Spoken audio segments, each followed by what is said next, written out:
Happy mother's day. মার দিন তো একদিন নয়, মার দিন প্রতিদিন, প্রতিদিন মায়ের দিন। আমি আজ মাকে নিয়ে কিছু বলবো। মা কথাটার মধ্যে অনেক আবেগ, মা কথাটার মধ্যে অনেক শক্তি। মা মানে অনেক আশা, অনেক ভরসা, অনেক বিশ্বাস, অনেক নিশ্চিন্তের নিঃশ্বাস, অনেক সাহস, অনেক কষ্ট, অনেক বলিদান, অনেক আশ্বাস, অনেক নির্ভরশীলতা। মা মানে স্বপ্ন পূরণ, মা মানে নিজের লক্ষ্যটাকে পূরণ। মার যে তার কোনো তুলনা নেই।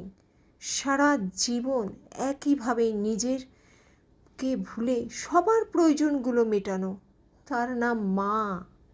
সবাইকে হাসি মুখে সব কিছু দিয়ে দেওয়া, বলিদান দেওয়া, তার নাম মা। সবার মুখে হাসি ফোটানো, নিজের কষ্ট দুঃখগুলোকে লুকিয়ে রেখে, তার নাম মা। মা সে তো কারোর বোন, কারোর মেয়ে, কারোর সহধর্মিণী। মা সে কি শুধুই কষ্ট করে যাবে?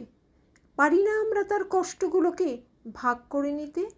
পারি না তার স্বপ্নগুলো চেপে রাখা বা লুকিয়ে রাখা? তার মনের মধ্যে সেগুলোকে পূরণ করতে পারি না আমরা? মায়ের সমস্ত আশা ভরসা সবই তো আমরা তো পারি মায়ের সব স্বপ্নগুলোকে পূরণ করতে, মায়ের মুখে হাসি ফোটাতে, মায়ের কষ্টগুলোকে আমরা ভাগ করে নিতে। মা মানে তো আমাদের জগৎ, আমাদের পুরো পৃথিবীটা মানে আমরা জানি মা ছাড়া যে আমরা কিছুই না, মা ছাড়া যে সব কিছু অন্ধকার। মা আছে তাই আমরাও আছি। আমরাও তো মা।